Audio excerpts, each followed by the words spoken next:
Thamarassery fresh cut സംഘർഷത്തിൽ 4 പേർ കൂടി പിടിയിലായിരിക്കുകയാണ്. കുടുക്കിൽ ഉമ്മരം സ്വദേശിയായ ഷബാദ്, കൂടത്തായി സ്വദേശി മുഹമ്മദ് ബഷീർ, കരിമ്പാലൻകുന്ന് സ്വദേശിയായ ജിതിൻ വിനോദ്, വാവാട് സ്വദേശി ഷെഫീഖ് എന്നിവരെയാണ് കസ്റ്റഡിയിലെടുത്തിരിക്കുന്നത്. ഇംതിയാസ് കരീം വിവരങ്ങളുമായി ചേർന്നുണ്ട്. Imtiaz, good morning. എവിടെ നിന്നാണ് ഇവർ പിടിയിലാകുന്നത്? കൂടുതൽ വിവരങ്ങൾ പറയൂ.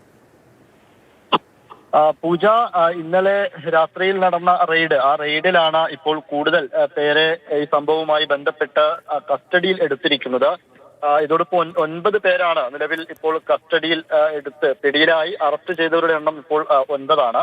അതിലൊന്ന് നേരത്തെ സൂചിപ്പിച്ചതുപോലെ തന്നെ താമരശ്ശേരി കുടുക്കിൽ ഉമ്മരം സ്വദേശിയായിട്ടുള്ള ഷബാദ്, മറ്റൊന്ന് മുഹമ്മദ് ബഷീർ, കരിമാലൻകുന്നിലെ ജിതിൻ വിനോദ് എന്നിവരാണ് ഇപ്പോൾ അറസ്റ്റിലായിരിക്കുന്നത്. നേരത്തെ ഷബാദിനെ കഴിഞ്ഞ ദിവസം തന്നെ കസ്റ്റഡിയിൽ എടുക്കുകയും ചെയ്തിരുന്നു.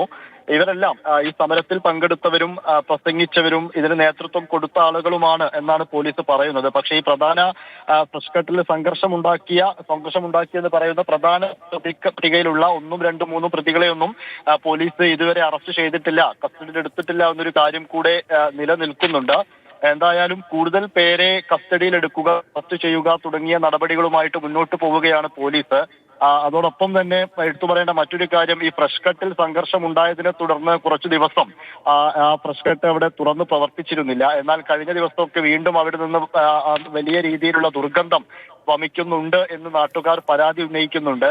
അവർ വീണ്ടും ഫ്രഷ് കട്ടിനെതിരെ സമരവുമായിട്ട് മുന്നോട്ട് പോവുക എന്നതാണ് ജനകീയ സമര സമിതി ഇപ്പോഴും പറയുന്നത്. പക്ഷേ ഒരുപക്ഷെ 2 ദിവസത്തിനുള്ളിലൊക്കെ ഫ്രഷ് കട്ട് വീണ്ടും തുറന്നു പ്രവർത്തിക്കും, അത് അടച്ചിടില്ല എന്ന രീതിയിലാണ് ഈ ഫ്രഷ് കട്ടിന്റെ മുതലാളിമാർ, ഉടമകളുടെ ഭാഷ്യം അങ്ങനെയാണ്. പക്ഷെ സർക്കാർ അതല്ലെങ്കിൽ പോലീസ് ഇതിൽ എന്ത് നിലപാടെടുത്തു, ജനകീയ സമര സമിതിയുടെ ആവശ്യങ്ങൾ പരിഗണിക്കുന്നുണ്ടെന്ന് ചോദിച്ചാൽ അങ്ങനെ ഒരു തീരുമാനം ഇതുവരെ സർക്കാരിന്റെ ഭാഗത്തു നിന്നോ കേൾക്കാനോ ഒന്നും തയ്യാറായിട്ടുമില്ല. ഒരു ഭാഗത്ത് മുതലാളിമാർ ഇത് തുറന്നു പ്രവർത്തിക്കുമെന്ന് പറയുന്നു, മറ്റൊരു ഭാഗത്ത് ജനകീയ സമര സമിതി വീണ്ടും പ്രക്ഷോഭവുമായി മുന്നോട്ട് പോകുമെന്നും പറയുന്നു.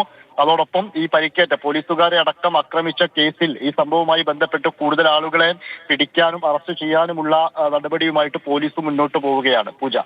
ശരി, ഇംതിയാസ് കരീമാണ് വിവരങ്ങൾ നൽകിയത്. തുടർ നടപടി ഉണ്ടായിരിക്കുകയാണ്. മറ്റു ചിലർ കൂടി പിടിയിലായിട്ടുണ്ട്. ഇംതിയാസ് ആണ് കാര്യങ്ങൾ പറഞ്ഞത്.